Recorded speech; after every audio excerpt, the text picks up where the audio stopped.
The afternoon light in Charleston fell golden through the hanging ferns on the porch of 14 Magnolia Street. Marcus Hayes stood on the bottom step in a faded flannel shirt. He had rehearsed the words for 3 nights. Words like different worlds. Words like, let her go.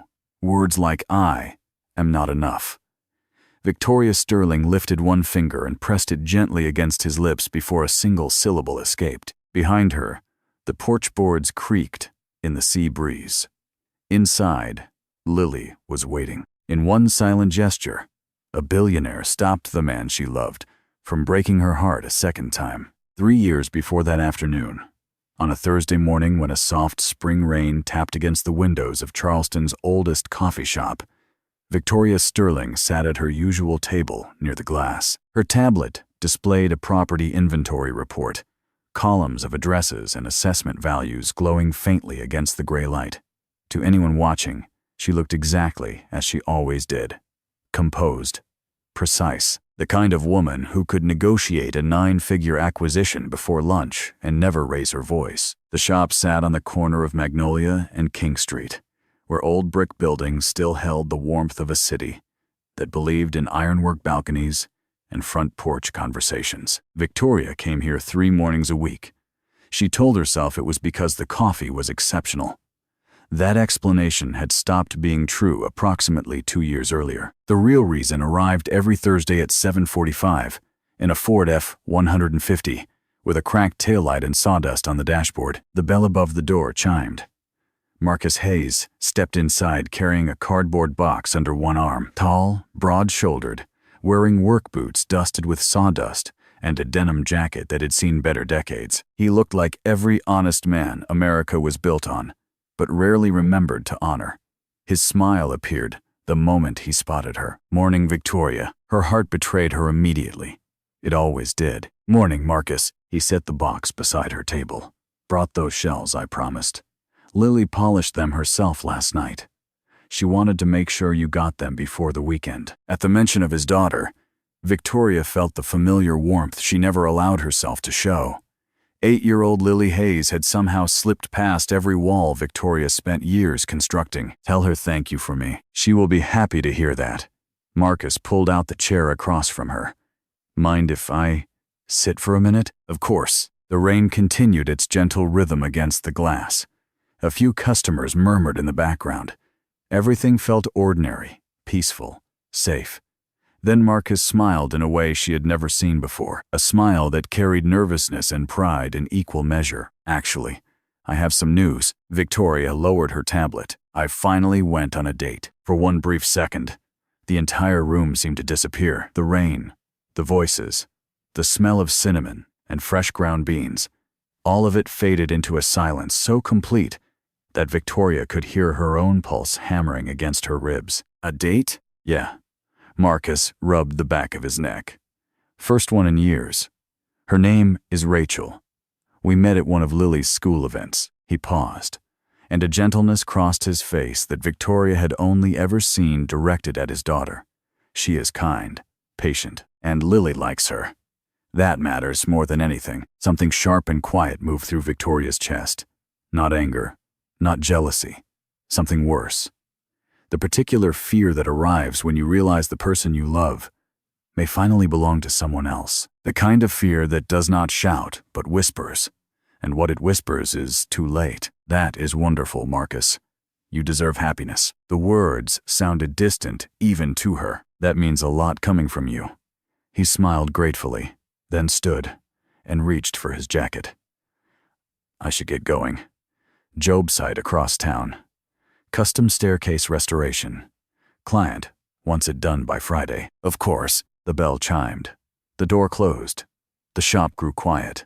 Victoria watched his truck disappear down the rain-slicked street, its brake lights blurring red against the wet pavement. Her hand trembled. The coffee cup slipped from her fingers and shattered against the tile floor. Ceramic pieces scattered across the dark wood. Several customers turned. A barista rushed over, crouching beside the mess, asking if she was all right. Victoria barely heard her. She stared at the empty doorway and whispered words she had buried for longer than she cared to admit. She cannot love him the way I do. That same afternoon, Victoria returned to the 42nd floor of King Street Tower, where the offices of Sterling Heritage Holdings occupied an entire wing overlooking Charleston Harbor. The view from her desk stretched across church steeples, palmetto-lined avenues, and the silver curve of the Cooper River bending toward the Atlantic. Most days, the view steadied her, reminded her of scale and permanence, of the legacy her father had spent 50 years building. Today, it felt like decoration surrounding something hollow. She had not been able to read a single report since returning. The broken coffee cup kept replaying in her mind. The way it slipped, the way it shattered, the way the sound seemed louder than it should have been, as though the cup had been holding something heavier than coffee. Spencer Calloway knocked twice before entering. He was 52, silver-haired, impeccably tailored, and carried himself with the particular confidence of a man who believed proximity to wealth entitled him to opinions about everyone beneath it. He placed a manila folder on Victoria's desk and opened it to a flagged page. Priority tenant review for the Magnolia District. His finger stopped at a highlighted name, Marcus Hayes. He looked up with a thin smile. I still do not understand why we continue subsidizing rent for an hourly wage black craftsman in a heritage neighborhood. Charleston has hundreds of families, better suited for a district like Magnolia. Victoria did not raise her voice. She rarely needed to. She stood slowly and let the silence stretch until Spencer's smile faded into something more uncertain. He is the best tenant I have ever had, she said. Each word landed like a stone, dropped into still water. He maintains the property better than our own contractors. He contributes to the neighborhood in ways your spreadsheets will never measure. And if you make a comment like that in front of me again, you will answer to the Sterling Oversight Board directly. Spencer gathered his folder without another word and left. But something moved behind his eyes as the door closed. A calculation Victoria did not catch because her mind was already somewhere else. She sank back into her chair and stared at the harbor for a long time, trying to separate the dull ache of Marcus's announcement from the sharp edge of Spencer's words, and finding that both cut in the same direction. 20 minutes later, her phone rang. Della Boudreau. Della was 66, a former secretary to Victoria's late father, Harold Sterling, and one of the few people alive who remembered the old man's private decisions with perfect clarity. Victoria, honey, I have been meaning to tell you something for a while now. It is about the Hayes boy on Magnolia. Victoria leaned back. What about him? Your father arranged that rent reduction himself, back in 2020, before the diagnosis. He hired Marcus to restore the walnut staircase in the family house on Ligare Street, the Charleston Single House Project. Della paused, and her voice softened the way it always did when she spoke about Harold. Your father called him the finest craftsman he had met in 40 years. He wanted Marcus on Magnolia specifically, said the neighborhood deserved someone who understood how buildings remember their history. Victoria stared at the harbor. For 3 years, she had believed Marcus was simply a tenant she happened to notice, a man whose quiet decency caught her attention by coincidence. Now she learned that her father had seen him first, had recognized something in Marcus that existed beyond every line Spencer Calloway would ever try to draw between people. The realization shifted something deep inside her. Like a foundation settling into ground it had always been meant to occupy. She thanked Della and hung up. Then she sat alone in the fading afternoon light, watching the sun descend toward the water, understanding for the first time that the man she thought she discovered had actually been placed in her life by the one person whose judgment she trusted more than her own. The memory arrived without warning, the way important memories often do, surfacing not because you call them, but because they decide it is time to be remembered. October of 2022. A moving truck rolling down Magnolia Street, beneath a sky heavy with the remnants of a coastal storm. Victoria had been there that afternoon to inspect a damaged fence after the wind had pulled several boards loose along the property line. Her manager spent 20 minutes complaining about insurance deductibles and contractor schedules, while Victoria studied the damage and made notes on her phone. Then a door on the truck opened, and Marcus Hayes climbed out carrying a sleeping 5-year-old girl, wrapped in a thin lavender blanket. His movements were careful, protective, deliberate. He held her with one arm beneath her back and the other cradling her head against his shoulder. He carried Lily as though the entire world depended on her feeling safe, as though the only architecture that mattered was the small body in his arms. Victoria learned later that Naomi Hayes had died of cancer only 3 weeks earlier. Marcus had packed their apartment in Savannah in 4 days, sold everything that would not fit in the truck, and driven south to Charleston, with a daughter who still whispered mama in her sleep, and a grief so fresh it had not yet learned its own shape. The house at 14 Magnolia was small. The paint had faded to the color of old cream. The porch leaned slightly to the right, and the garden had gone wild with untended jasmine. Yet Marcus looked at the house, then at Lily, and smiled. "What do you think, kiddo? New adventure?" Lily opened sleepy eyes. "It smells like the ocean," she whispered. "I like it." Victoria had expected complaints. Most tenants complained about something within the first hour. Instead, she saw gratitude in the eyes of a man who had just buried his wife and driven 100 miles with everything he owned to give his daughter a porch that smelled like salt water. 2 weeks later, a sudden storm damaged the porch roof of Mrs. Wilkes, the 78-year-old widow who lived at the end of the block. Before the maintenance crew could even schedule an assessment, Marcus spent an entire Saturday on a ladder in the November wind, replacing shingles and reinforcing the support beams with wood he had salvaged from a demolition site on James Island. His hands still carried burn marks from a fire in his garage several nights before, a fire he never explained to anyone, though a neighbor later told Victoria she had seen him burning a box of women's clothing at 2 a.m, standing perfectly still while the flames rose and fell in the dark. Nobody paid him for the work on Mrs. Wilkes's porch. Nobody asked him to do it. He simply showed up, the way he seemed to show up for everything, without announcement and without expectation. Then came Christmas. A patrol officer pulled Marcus over on a Tuesday night, on the road between the construction site and home. The officer asked for identification 3 times, despite Marcus committing no violation. He asked Marcus to step out of the vehicle. Lily sat in the back seat, silent, watching through the window with eyes too steady for a 5-year-old. He never filed a complaint. He never mentioned it to the neighbors. The only reason Victoria knew was that he arrived 12 minutes late to sign his lease renewal the following morning. When she asked why, he offered a single sentence that would stay with her for years. "Charleston is prettier if you are patient with it." That was the moment Victoria Sterling knew she had begun to fall in love with him. Not because of the words themselves, but because of everything behind them. A man who had lost his wife, rebuilt his life in a city that did not always welcome him, and still chose to see beauty instead of bitterness. The annual Magnolia Spring Fair arrived on a Saturday so bright and warm that half the town seemed to pour into Maple Square before noon.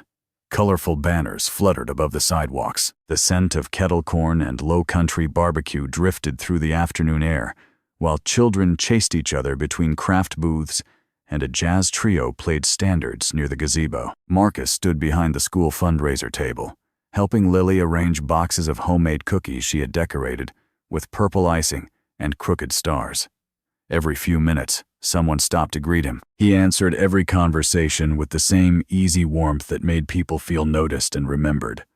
The kind of warmth that could not be rehearsed, because it came from a man who simply paid attention to the people around him. Then, Rachel arrived. She carried a tray of oatmeal bars, wrapped in wax paper, and wore a light blue cardigan that caught the breeze. Her smile was natural, unhurried. The kind of smile that suggested she had never needed to perform confidence, because she had always possessed it quietly. Marcus brightened when he saw her. Not dramatically, not in a way that announced itself, just enough for Victoria to notice from 30 yards away near the jazz stage. And somehow, that restraint made it worse, because it looked real. "You made it," Marcus said. "I told you I would." Rachel laughed. "Besides, Lily made me promise these would be the best cookies in town." Lily beamed. "That is because they are." Within moments, the 3 of them were talking, with the ease of people who had known each other longer than they actually had. Rachel crouched to accept a cookie from Lily, and the little girl smiled at her with a warmth that sent a quiet crack through something Victoria had been holding together for 3 years. Victoria watched from the edge of the jazz stage area, feeling something unfamiliar settle over her like coastal fog. For years, she had lived in a world where competition was measured in contracts, appraisals, and closing statements. This was different. There was no strategy, no negotiation, no meeting to prepare for, just the quiet, devastating realization that another woman was beginning to occupy space in Marcus's life that Victoria had secretly imagined filling herself. A couple she recognized as friends of her late father strolled past. The woman leaned toward her husband and murmured, just loudly enough for Victoria to hear. "Is that Victoria Sterling's tenant, the one dating the school teacher? I always assumed she kept that house discounted for other reasons." The husband shushed her, but the damage was already done. The words carried the particular cruelty of people who believed their whispers were invisible. Victoria did not turn around. Her fingers tightened around her cup until the tips went white. Before she could leave, a familiar voice broke through. "Miss Victoria." Lily came running across the grass and threw her arms around Victoria's waist, with the uncomplicated force of a child who had never learned to second-guess affection. Marcus and Rachel followed a few steps behind. Lily pointed excitedly toward the Ferris wheel rising above the fairground. "Daddy won 2 tickets. You should come with us." Marcus chuckled. "I think Miss Victoria probably has more important things to do." Victoria looked at him, then at Rachel, then back at Lily's upturned face. "Actually," she said softly, "that sounds kind of perfect." Rachel smiled politely, without defense and without hostility. She was simply a kind woman enjoying a spring afternoon, and that was what made it hurt, more than any confrontation ever could. Because Victoria could not compete with kindness, she could only stand beside it and wonder when the world had decided she was not allowed to have what she wanted. After the Ferris wheel, Rachel received a phone call from a colleague at the school and stepped away to take it near the lemonade stand. Marcus volunteered to help carry folding chairs for one of the charity booths across the square. That left Victoria and Lily alone at a wooden bench beneath an ancient live oak, draped with curtains of Spanish moss, one of Charleston's oldest trees, standing in the park like a patient elder who had watched generations of this city argue and reconcile beneath its branches. Lily swung her legs beneath the bench and studied Victoria with an expression far too serious for an 8-year-old. The afternoon light filtered through the moss above them, casting dappled patterns across the grass. "Can I ask you something?" Victoria smiled. "That depends. Is it a difficult question?" "Maybe." Lily tilted her head, considering. "Why do you look sad whenever Daddy talks about Miss Rachel?" The question landed like a stone in still water. Children, Victoria realized, often noticed what adults worked hardest to hide. They had not yet learned the social agreements that required people to pretend they did not see what was plainly visible. "I do not think I look sad," she said carefully. Lily gave her a look that suggested she was not convinced. "You kind of do. Right here." She pointed to the corners of her own eyes. "Your smile stays, but your eyes change." Victoria glanced toward the fairground, where Marcus was stacking chairs. His sleeves rolled to the elbows, laughing at something a volunteer had said. "Your father deserves happiness, Lily." "I know." Lily smiled. "That was not my question." Victoria could not help laughing. "You are very persistent. Daddy says I get that from my mom." The smile lingered before fading slightly. Lily looked down at the bench, tracing a grain in the wood with her finger. Then she spoke again, and her voice carried a weight that no 8-year-old should have known how to hold. "At school, some kids say Daddy does not belong on Magnolia Street." She said it without tears, without drama, with the practiced steadiness of a child who had learned early that certain kinds of cruelty arrived without warning and left without apology. Then she continued, "Do you know Daddy always calls you first? When I won my spelling award, he called you before anyone. When the roof leaked last winter, he called you. When I broke my arm 3 years ago, you came to the hospital before almost everyone." She paused. "Even before Grandma." Victoria swallowed hard. Lily was not wrong about any of it. "You remember all that?" "Of course." Lily smiled. "I pay attention." Then she asked the question Victoria never expected to hear spoken aloud by anyone, least of all an 8-year-old girl sitting beneath a live oak in the middle of a spring fair. "Why do you not just marry my daddy?" The sounds of the fair seemed to vanish. Somewhere nearby, the jazz trio played a slow waltz. Children laughed near the carousel. A church bell tolled in the distance. Yet Victoria heard none of it. She stared at Lily, unable to speak, unable to look away from those clear, honest eyes that had just given voice to a future Victoria had only ever allowed herself to imagine in silence. "Sweetheart," she began, "life is a little more complicated than that. Adults always say that." Lily sighed dramatically. Before Victoria could respond, Marcus returned carrying 2 lemonade cups. He handed one to Victoria. "Everything okay over here?" Lily grinned mischievously. "We were talking about you." Marcus laughed. "That sounds dangerous." Victoria managed to smile, but her heart felt different now, heavier and lighter at the same time. The way a thing feels when it has finally been named. 3 days after the spring fair, Marcus finished installing a custom bookshelf restoration at a law office on Broad Street. As he packed his tools, the receptionist handed him a folder containing a thank you note and a complimentary copy of Charleston Business Quarterly. He almost tossed the magazine into his truck without looking. Then a photograph on the cover stopped him cold. The woman smiling beside the headline was unmistakable: Victoria Starling. Beneath her photograph, the words made his pulse slow. "The woman who owns Charleston's history. A $2.1 billion heritage portfolio." Marcus read the article once, then again, then a third time, sitting in the cab of his truck while the engine ticked cool in the afternoon heat. The numbers barely seemed real. Hundreds of properties across 3 states. Luxury developments, restoration endowments, board seats. According to the article, Victoria Sterling was not simply a landlord who happened to own a few houses on Magnolia Street. She was one of the wealthiest women in South Carolina. He sat there for 10 silent minutes. The magazine rested on the passenger seat, while 3 years of small kindnesses rearranged themselves inside his head. The leaded glass windows she had restored in his front parlor, at no charge. The entire electrical system she replaced at a price she called salvage parts.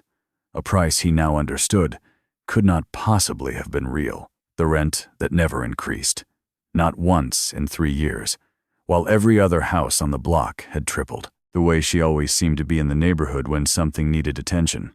As though 14 Magnolia Street occupied a permanent position on her calendar that no board meeting or acquisition could displace. That afternoon, Marcus drove downtown to Sterling Heritage Holdings. The lobby of King Street Tower felt like another country. Marble floors reflected afternoon light from towering windows. Employees moved with quiet efficiency through corridors that smelled of polished wood and fresh flowers. A security guard at the elevator bank stopped him immediately. "Do you have an appointment?" Marcus gave his name. The guard checked a list on his screen, frowned, and asked him to wait. A second guard approached with the same questions, then a third. Standing slightly too close, arms folded, Marcus waited patiently, hands at his sides, his face revealing nothing. He had learned long ago that reacting only gave certain people the satisfaction they were looking for. Finally, Victoria herself stepped off a nearby elevator. The moment she saw him in the lobby, surprise flashed across her face. "Marcus, what are you doing here?" He held up the magazine.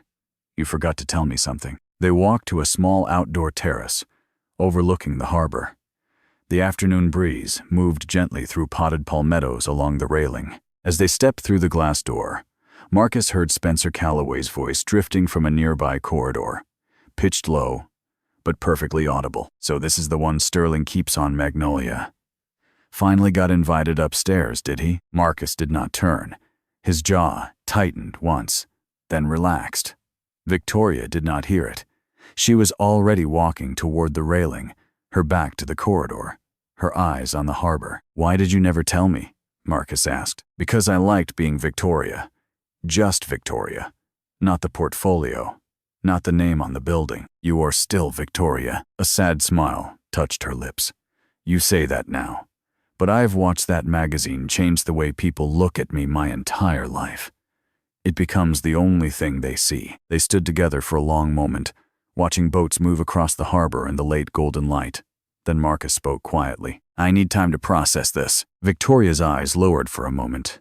"I understand." He left the building without looking back. Neither of them realized how much those simple words would cost.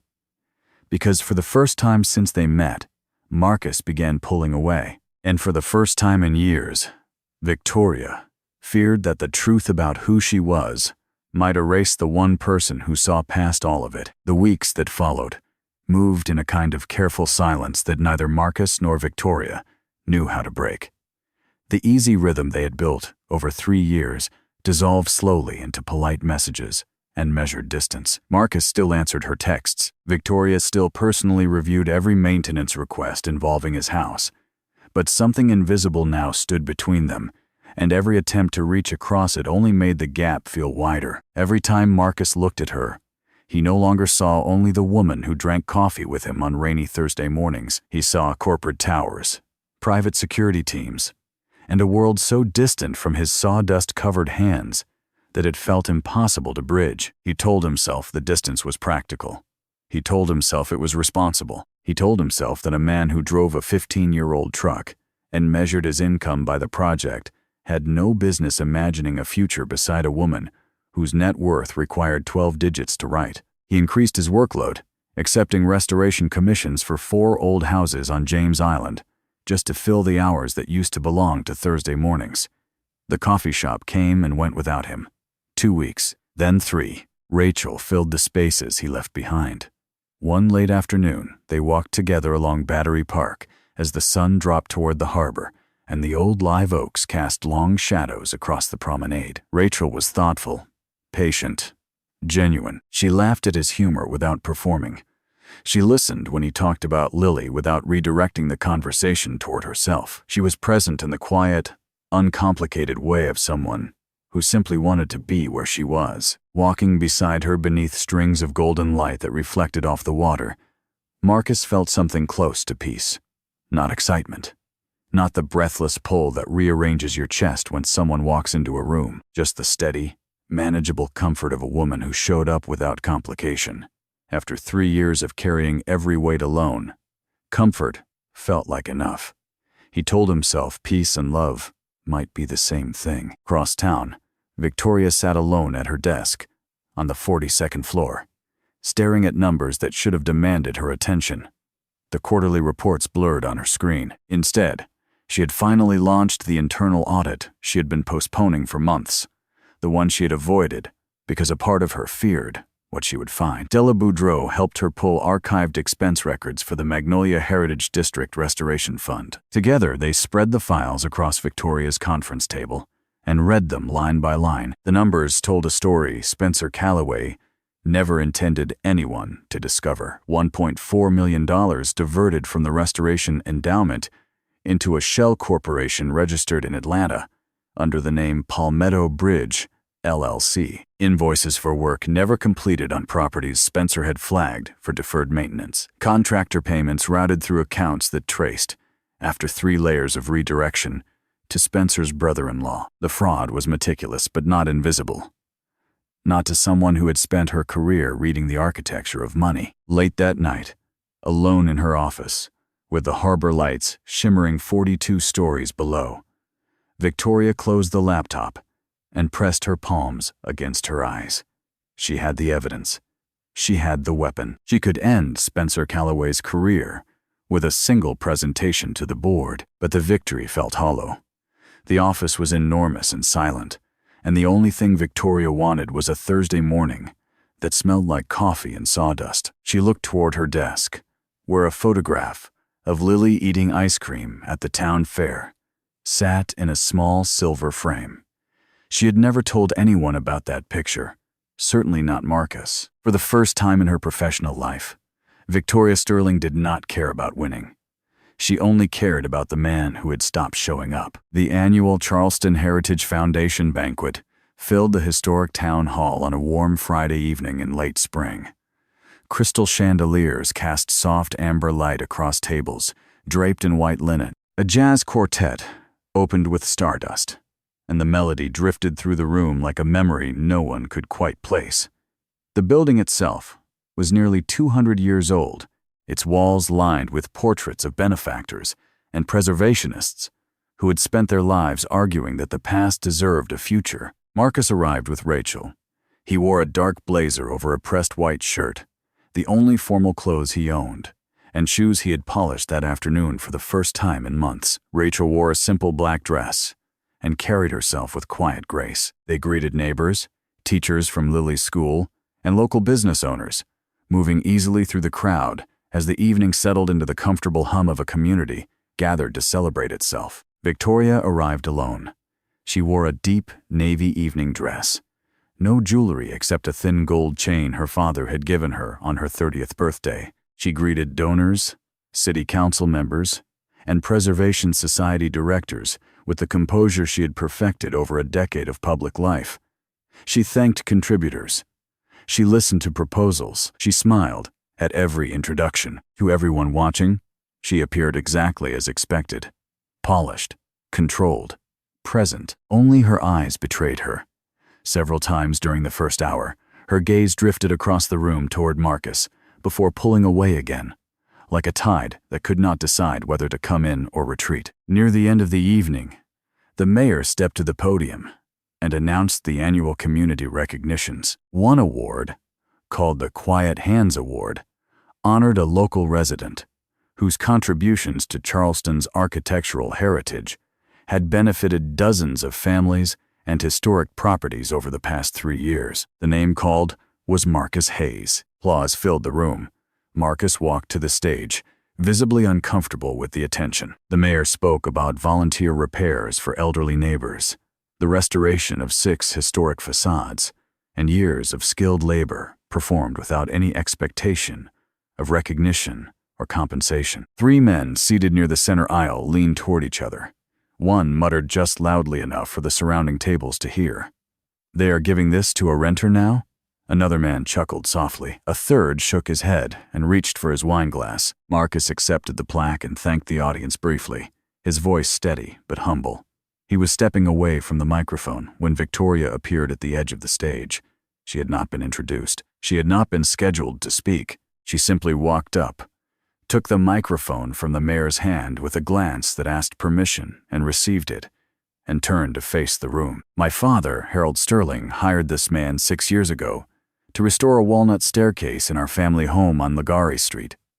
She paused, letting the silence carry the weight of the name. He called Marcus Hayes the finest craftsman he had met in 40 years. Then she named them, 6 historic buildings across Charleston that Marcus had quietly restored over the past 3 years.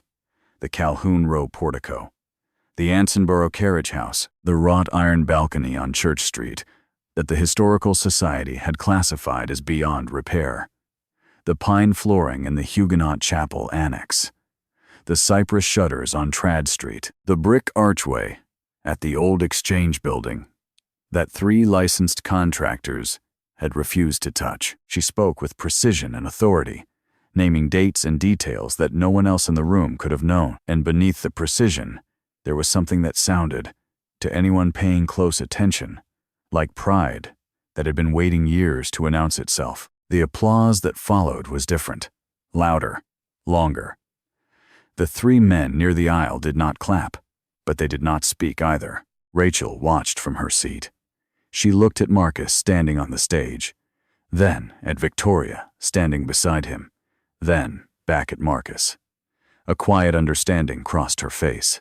Not surprise, confirmation. The kind that arrives when something you suspected for weeks finally reveals itself clearly enough to stop pretending otherwise. After the ceremony, guests filtered into the parking lot behind Maple Hall, beneath a sky crowded with stars. Marcus found Victoria standing alone at the far edge of the lot, beneath a single yellow street lamp. Her car was parked behind her, but she had not moved to open the door. She was simply standing there, keys in hand, staring at nothing in particular. His phone buzzed. A message from Rachel. "You do not need to explain anything.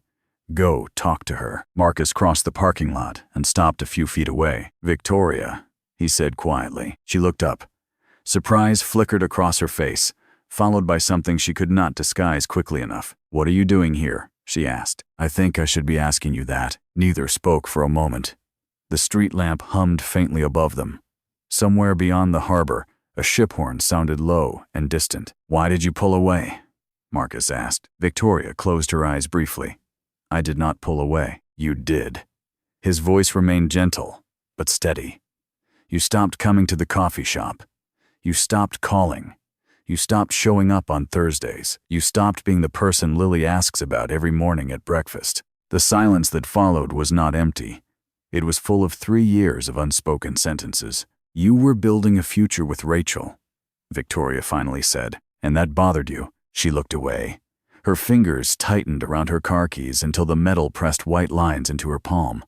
"Please do not make this harder." "Harder than what?" For the first time, emotion cracked through her composure like a fault line running through marble. 3 years of restraint. 3 years of quiet devotion, hidden behind friendship and professional courtesy. All of it fracturing in a parking lot, beneath a Carolina sky. "Harder than watching someone I care about choose someone else," she said, and her voice broke on the last word. Marcus did not move. Victoria's eyes glistened beneath the amber light. "Do you know what the worst part was?" she whispered. "It was hearing Spencer Calloway call you his black tenant on Magnolia, and I said nothing to you about it. I told myself I was protecting you, but I was protecting myself. Because telling you meant explaining why it made me so angry. And that meant explaining why I kept a photograph of Lily eating ice cream on my desk, and why I counted every Thursday morning you did not show up." She took a shaking breath. "I told myself for 3 years that friendship was enough. That seeing you happy was enough." Her voice trembled. "But every time your daughter called my name, it felt like the best moment of my week. And every time you smiled when you talked about Rachel, I buried the same truth a little deeper." She looked directly at him. No walls, no composure. Only truth standing alone in the dark. "She cannot love you the way I do." Marcus stood motionless. The parking lot was silent. Even the breeze seemed to hold its breath. Then he spoke. "Do you know what Lily told me a few weeks ago?" Victoria shook her head. "She said people sometimes choose what makes sense instead of what feels true." A tearful laugh escaped Victoria. "That sounds exactly like Lily." Marcus stepped closer. "Rachel is a wonderful person. But somewhere along the way, I convinced myself that comfort was the same thing as love." He paused.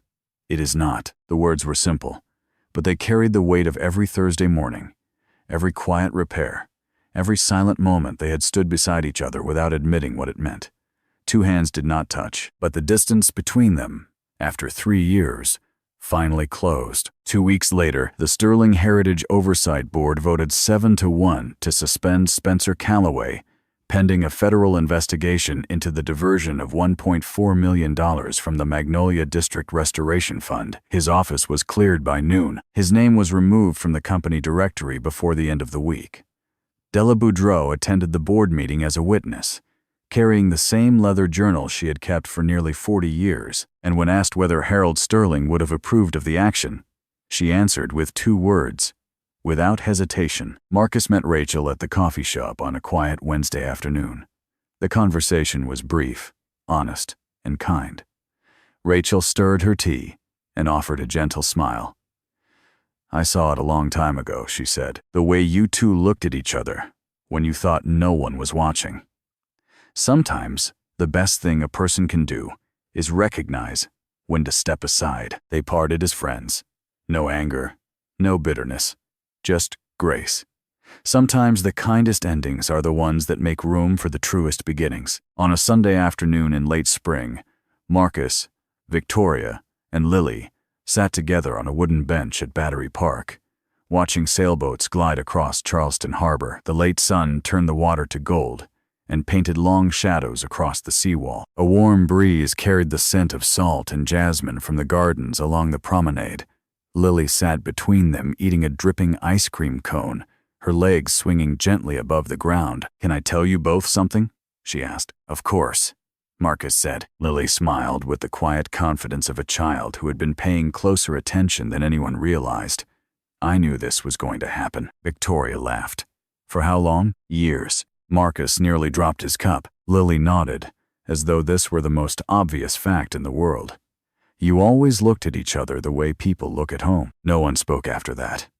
Not because the silence was awkward, but because it was complete. The kind that arrives when nothing needs to be explained, and no words could improve what already exists. Victoria reached for Marcus's hand. He took it gently.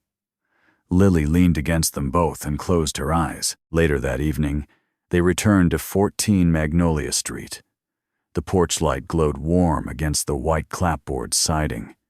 The hanging ferns swayed in the evening breeze. The old boards groaned softly the way they always had, marking the arrival of footsteps the house had learned to recognize. Marcus stopped on the bottom step. He turned toward Victoria and opened his mouth to say the words he had prepared for 3 nights. Words about different worlds. Words about not being enough. The apology he believed she deserved for every silence, every withdrawal, every moment he allowed the distance between their lives to convince him that love was something the world would never permit them. Victoria lifted one finger and pressed it softly against his lips. She did not need his apology. She needed him to stay. Behind the screen door, Lily watched for a moment, smiled to herself, and quietly stepped back inside, leaving the two of them alone on the porch, with the sea breeze, and the creaking boards, and the sound of Charleston settling into evening. The harbor shimmered beyond the rooftops.